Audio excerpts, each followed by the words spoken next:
Ilmu tauhid itu enggak benar. Ilmu tersebut membuat orang enggak jadi baik, malah banyak yang gendeng. Wis berbagai macam. Keingkaran-keingkaran pada seseorang tersebut ini awal segala amaliyah apapun yang kau lakukan di mata Allah. Nanti dijawab ayat 22, ditolak. Ngajimu, apal Qur'anmu mulai juz 1 sampai juz 30 musproh. Bantawi no tiap bariku cangkeme kecap tak kira mangan jagung kok gak entek-entek tibake ngerapal Al-Qur'an. Sae to Bu? Sae di mata manusia. Tapi jikalau hati kita mingkol bin rohib, ingkar pada ajaran Rasulullah di jalur dinut tauhid, hakikat nujum ma'rifat, megi sampean lihat jawabannya bagaimana. Ayat 22 pun di samping mereka itu mendustakan alias enggak percaya, ingkar terhadap ayat-ayat Allah, wayak tuluna lan podo mateni sopo alladzina kafarumang annabiyina ing piro-piro nabini Gusti Allah bi ghairi hak, kelawan tanpa ono alasan kang den benerake. Bahasa syariat zaman dulu itu para nabi rasul dipateni. Syariat lah, zaman setelah Kanjeng Nabi yang sudah dirilis di dalam sejarah, mungkin termasuk yang termuat dalam sejarah, padahal banyak sekali yang tidak termuat, termasuk Sayyidina Ali, termasuk Al-Khalat dibunuh. Padahal banyak ulama-ulama sufi tasawuf yang pada saat di zamannya tersebut dibunuh tanpa ada kabar, karena kedengkian mereka. Pun iku syariate. Lah hakikate bentuk perlawanan mereka membunuh lewat karakter, membunuh lewat budaya, membunuh lewat sosial. Bagaimana caranya ajaran dinut tauhid itu tidak berkembang? Itu termasuk wayak tuluna, membunuh. Dengan bahasa mohon maaf, jangan pernah kau itu belajar hakikat jikalau syariatmu tidak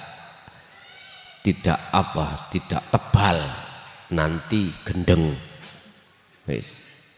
Dalikal dolalah, itu ajaran sesat. Itu termasuk wayak tuluna, berupaya untuk membunuh karakter-karakter umat manusia yang ingin naik ke hakikat, dibunuh. Terus diintimidasi yang menyampaikan dengan berbagai cara. Itu bentuk wayak tuluna, membunuh. Wayak tuluna lan yodo mateni sopol aladina kafaru, alladzina ing wong akeh yakmuruna kang merentahake sapa alladzina bil qisti kelawan agawe adil minan nasi saking menungso. Mereka juga membunuh orang-orang yang berbuat adil terhadap orang lain dibunuhi. Cara syariat ya dibunuh tenan. Hakim-hakim adil dibunuh. Niku bahasa syariat. Bahasa dibunuh cara sekarang. Hakim yang memutuskan perkara jikalau adil digeser, dibuang yang jauh. Ini kasus besar, harus kau putuskan nyun sewu, paling tidak hukuman seumur hidup, jangan dikasih hukuman mati. Padahal pasalnya itu sudah memenuhi unsur. Kalau dimasukkan MT hukuman mati. Wah, kalau kau sampai kau putuskan MT hukuman mati, tak geser. Intimidasi. Akhirnya digeser sungguh.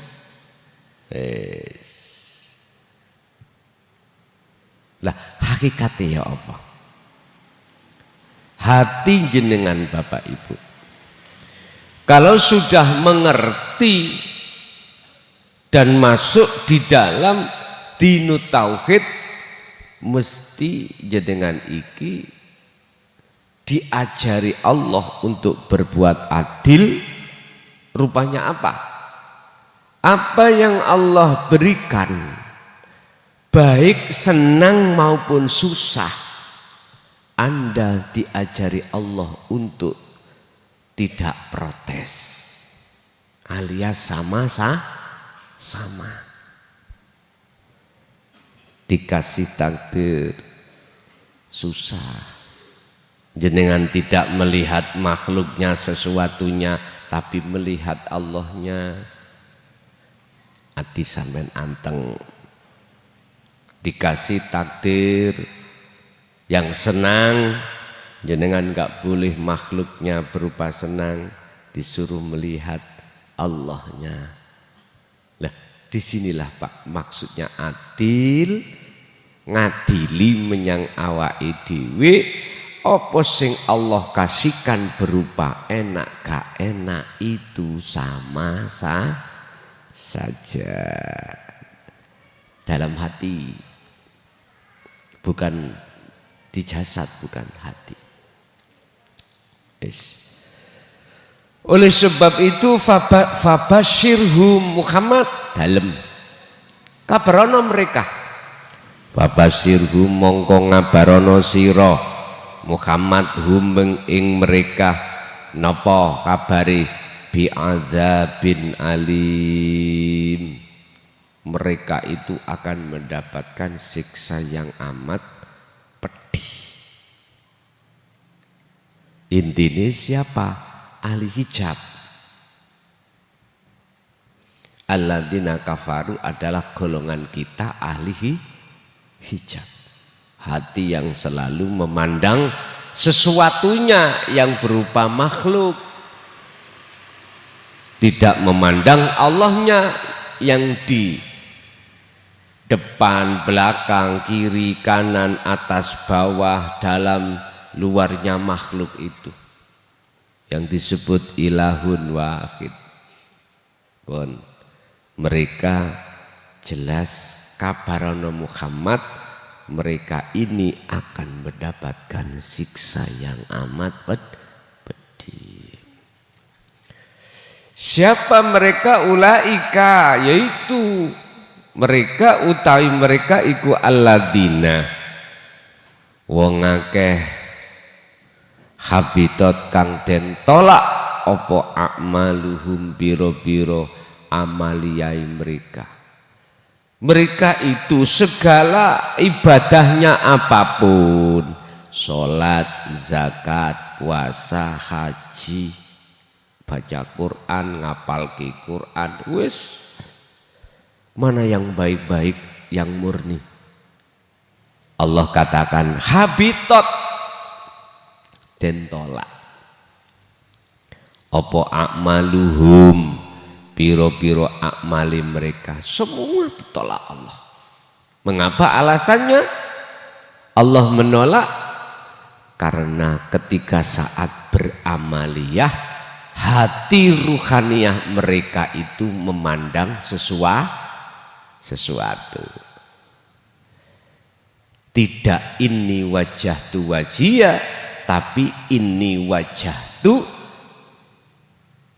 as-samawati wal ard.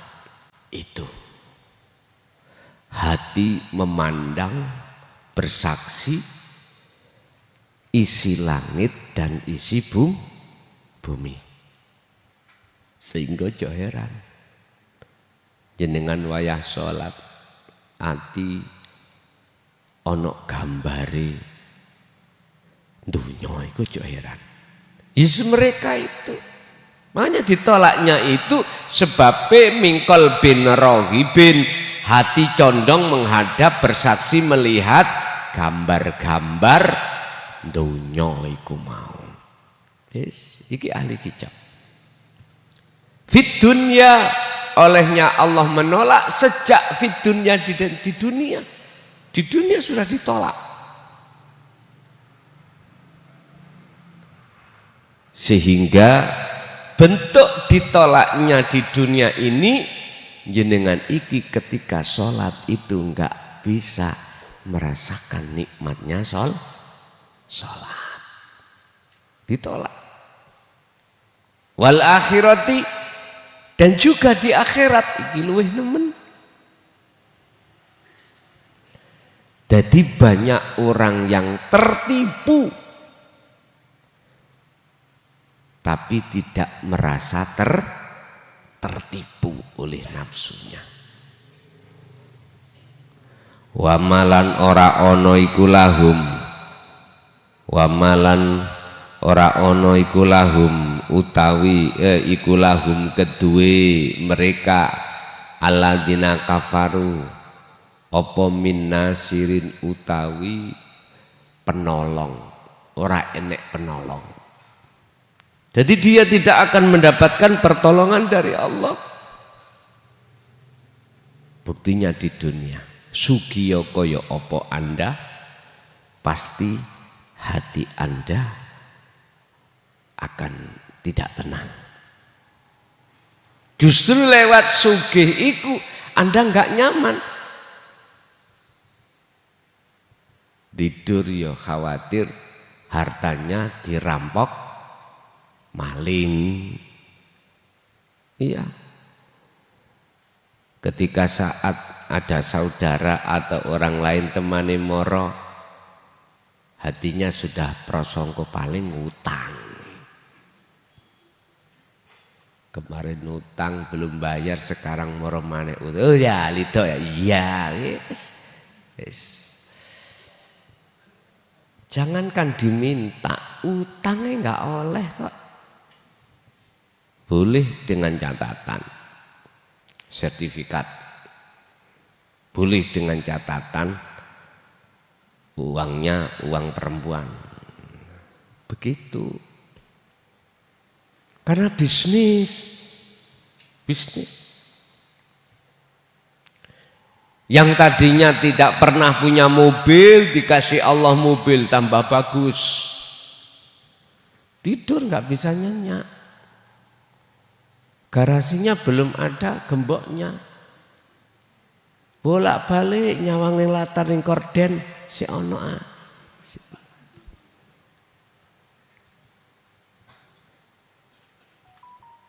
Loh, mana nyamannya?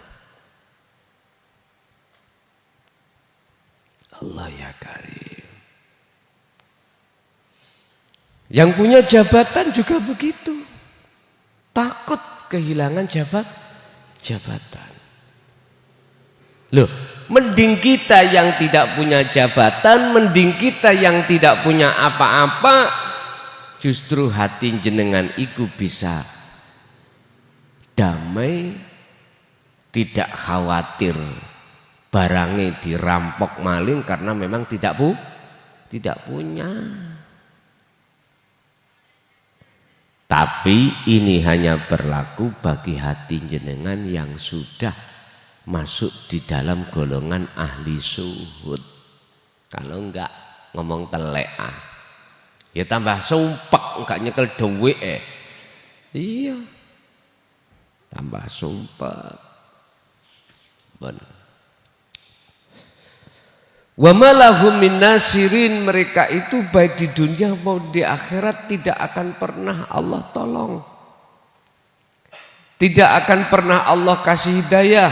Justru mereka diistidrat oleh Allah dengan bentuk dunianya dijadikan tambah mewah, ibadah dohiriyah sampai iman tambah semangat, tapi hati tetap mingkol bin rohibin, hati dalam keadaan bersaksi, melihat, memandang terhadap selain Allah. Wis intine salat, zakat, poso, ngajimu, ngajimu apa perbuatan yang baik-baik dulu katanya. Ketika saat itu Anda belum masuk di dalam dinu tauhid, habitat a'maluhum, ditolak. Ya. Berapa puluh tahun tak takoi. Mulai akil balik ya dah sampai berapa puluh tahun gitu. Terus sisa umur kita tinggal berapa puluh tahun. Ya sudah. Sampai hisab sendiri. Sampai hitung sendiri. Sekarang katakanlah 40 kalau ditambah 30 berarti 70. Sisa umur 30 tahun lagi. Sampai 40. Terus masa balik jenengan 40 mudun 30 20. Terus katakanlah 17. Berarti berapa? 27 tahun kita telah berbuat onar, berbuat dolim pada Allah. Itu kalau jangkep 70. Sekarang umur jenengan berapa? 50, ada yang 60. Ya wis ide gemoper itu. Sisa berapa? Ya sudah. Tapi jangan khawatir.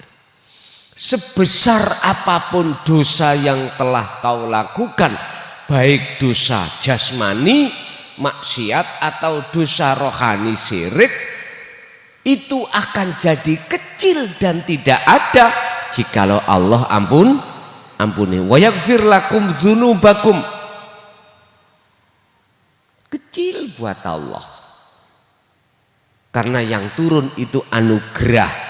Karena yang turun itu adalah sifat rahmatnya Allah. Mengapa sifat rahmatnya Allah yang turun? Dikarenakan jenengan hati sadar bahwasanya subhanaka inni kuntu minal dzalimin. Selama ini kita zalim pada Allah, sadar. Akhirnya ngikutilah jenengan dengan betul dan taat terhadap ajaran Rasulullah di jalur dinu tauhid ini. Tapi satu, nomor dua, sekecil apapun dosa yang ada pada diri hamba, jikalau yang turun adalah sifat adilnya Allah, maka tidak diampuni, hancurlah Anda. Justru dosa itulah yang akan menjadi alasan mengapa kita itu disiksa Allah. Yang kami maksud dosa di sini adalah hati menyekutukan Allah. Jadi jenengan walaupun sampai 50 tahun dolim nang Allah, jenengan sekarang sampai sadar, jangan pesimis. Allah sudah memberikan jaminan. Jikalau kau betul-betul mengikuti Muhammad dengan sempurna, tidak hanya secara tatanan hukum dohir, tetapi lebih-lebih hukum batin dinu tauhid, ya yaghfir lakum dzunubakum, aku bakal ngapura dosa apa sing wis kok lakoni, baik dosa molimo tahu nggih, lebih-lebih dosa sing atimu nyekutokno menyang aku, wa yaghfir lakum dzunubakum. Sing penting sudah ada kesadaran. Kesimpulannya Bapak Ibu, manusia tidak akan sadar jikalau dirinya dolim pada Allah, manakala manusia itu masih merasa dirinya yang melakukan. Manusia tidak akan pernah sadar, alias terus menerus dia berbuat dolim pada Allah jikalau dirinya merasa kalau dirinya yang bisa melakukan. Inilah alasan mengapa Allah menolak amaliyah-amaliyahnya. Aku gak usah melok ngisap ngitung, sampean piyambak sing ngitung. Mulai sejak akil balik jenengan, berapa ibadah amaliyah sing sampean akoni, sampean hitung piyambak. Wis Bapak Ibu, semoga kita dihindarkan Allah dari golongan-golongan yang mengaku-ngaku, dan juga kepada anak putu kita ila yaumiddin. Pun ada yang ingin bertanya, kami persilakan.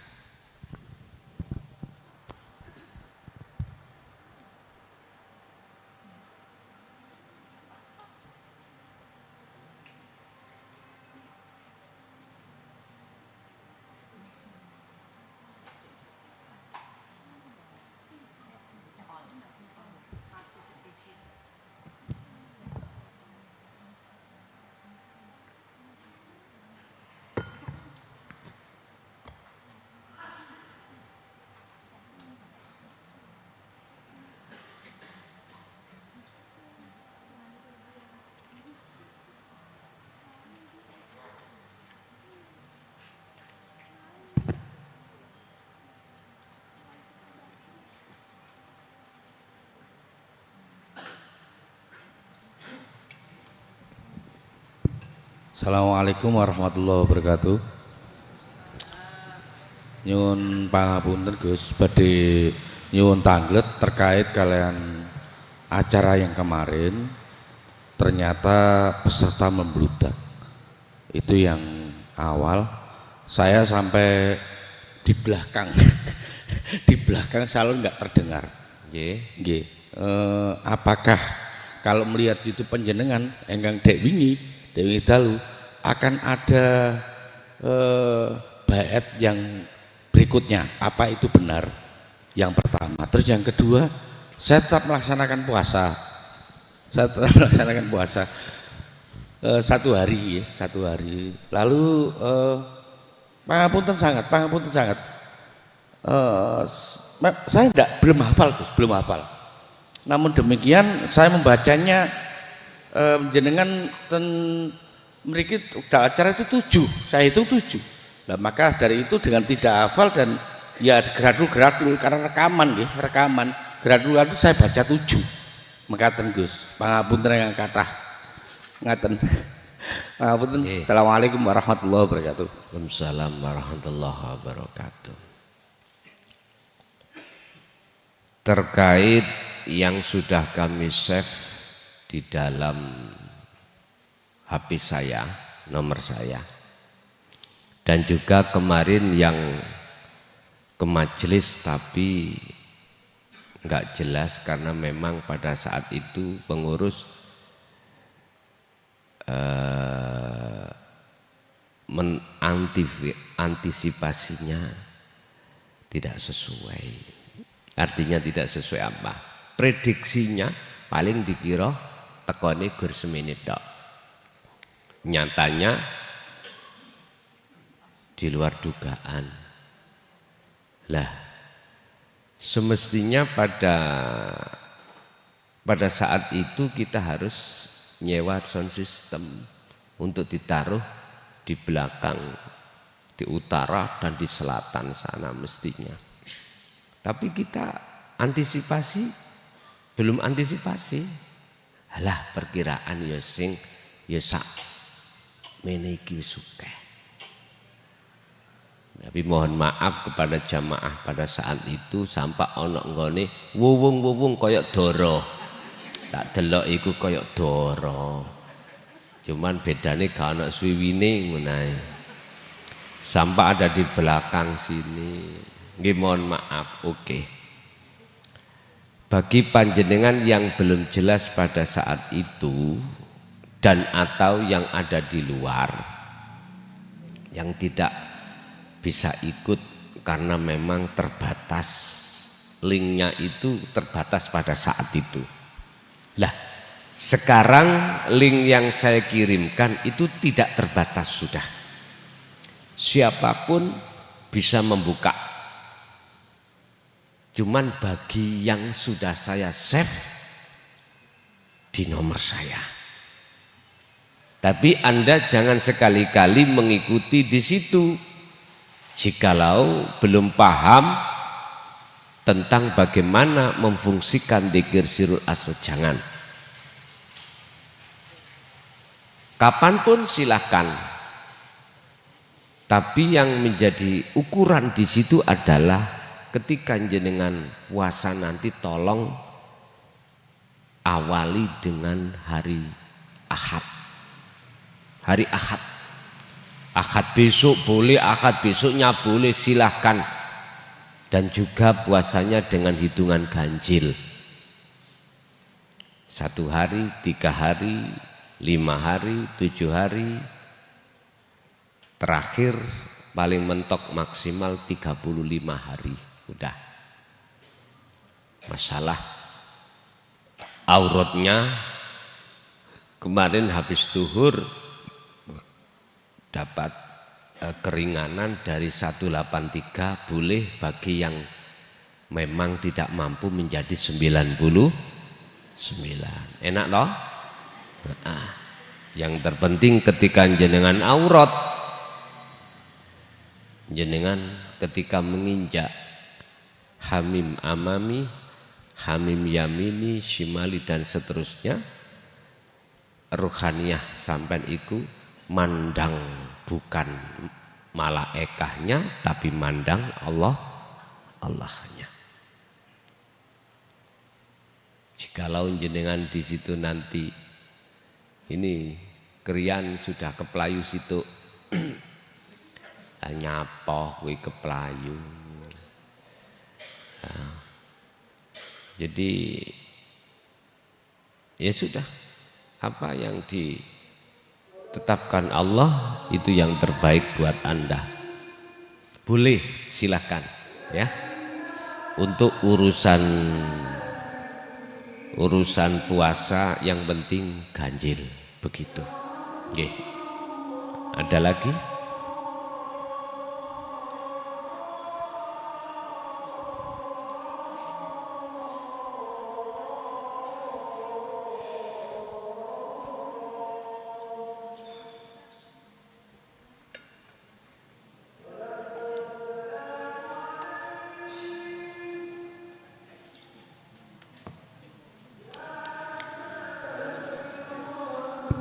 Pangapunten Gus, angsal nambah Gus ya. Gimana? Angsal nambah Gus, karena ada satu tadi yang agak lupa saya. Gak jelas. Boleh nambah Gus, boleh nambah. Karena ada satu yang lupa tadi. Monggo. Begitu jenengan menceritakan keplayu, setelah saya baca waktu minggu Ahad, saya baca memang 7, niru jenengan 7, karena saya tidak hafal. Itu dalam pembacaan itu rada agak ada rasa itu, pangapunten, ada rasa itu seperti saya diselimuti. Satu, yang kedua diselimuti. Setelah saya baca hamim amami, Hamim yamini, hamim simali, dan seterusnya. Saya seperti diselimuti. Dan perasaan saya meletakkan sesuatu. Tentunya dengan Allahnya itu saya letakkan di depan, kanan, kiri, belakang, atas, dan bawah. Itu yang pertama. Terus yang kedua, secara dohir, secara syariat, badan saya piar begitu Gus. Apakah itu halusinasi saya atau gimana Gus? Matur nuwun. Sampai ngerti wong pekerjaane pandi niku pandi pacul nek bar habis dibakar dikenteng-kenteng nggih teng dibakar malih dikenteng maneh jakne tambah tipis lah ngoten ya, dibakar maneh dikenteng maneh sampai selesai panas-panas terus dicelupkan air, bunyi apa? Nyes, ngoten nggih. Oke. Itu bukan halusinasi Bapak. Itu proses Allah mempersiapkan karomah dalam diri jenengan. Sing penting aku pesen apapun bentuknya nanti ojo melayu wis ngono tok. Engko nek melayu aku dhewe sing ngepuki Kanjenge lawang kok. Jangan apapun. Bahkan kadang-kadang nanti jenengan terkesan ada di tengah ril sepur. Ada ril sepur datang, iku perasaan Anda memang digambarkan Allah untuk seperti itu. Akal sampean bicara, nek gak ngalih ketup, padahal sampean tidak. Udah, engkau biar lewat sendiri. Kadang-kadang di situ nggih mohon maaf. Apa yang miturut jenengan hewan sing sampean takuti? Macan misalnya nggih. Kok ya moro kati nguntal sampean. Iku cuman ujian Allah aja. Ujian. Udahlah menengok, engko lak macane ilang, sepure ilang, apapun akan hilang. Wis biarin.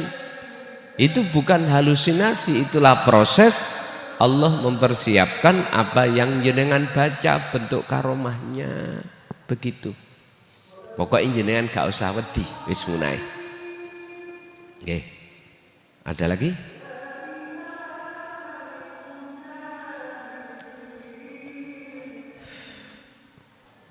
Apakah ini akan kita baca walaupun puasanya sudah selesai? Iya, sampai kapanpun sampai baca, sampai hari dimana kondisinya sudah kondusif kembali, baru sampai lepas rapopo. Ngoten nggih. Monggo. Ini Putri. Assalamualaikum warahmatullahi wabarakatuh. Waalaikumsalam warahmatullahi. Ini yang kami mau tanyakan Pak Yai. Setelah melaksanakan puasa dan zikir karomah kemarin, apakah itu ada efeknya? Apakah? Ada efeknya terhadap diri kita? Efeknya? Terhadap badan kita. Yang pertama, sewaktu melaksanakan zikir tersebut, tiba-tiba berhenti, minta kholwat, tidak bisa diteruskan. Setelah lama selesai kholwat, disambung lagi, terasa dada itu sesak, panas. Kemudian kami berhenti, diam, kemudian terasa lagi badan itu gatel. Kami berhenti lagi, diam, tidak diteruskan. Kemudian kami bawa khalwat. Setelah dibawa khalwat, rasa yang tadi dirasakan itu semuanya hilang. Kemudian besoknya lagi waktu mau zikir, terdiam, tidak mau meneruskan, maunya khalwat lagi. Itu gimana Pak Yai? Terima kasih.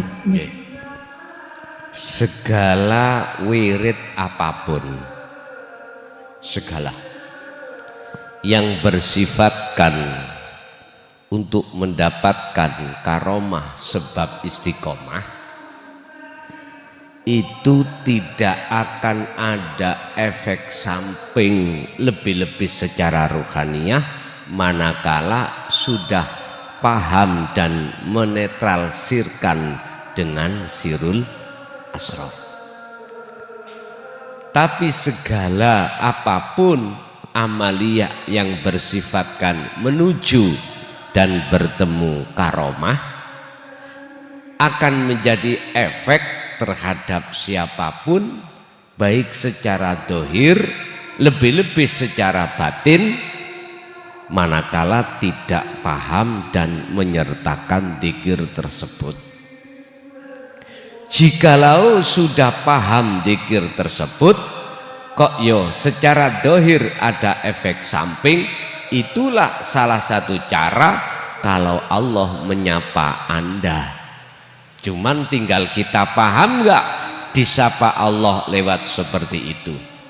Tinggal kita melihat sing nyapa atau kita melihat perkara yang dibuat menyapa. Ingat, kaifa yutasawwaru, apakah mungkin Anda itu tidak bisa melihat Allahnya, sementara Allah itu meliputi atas segala sesuatu apapun.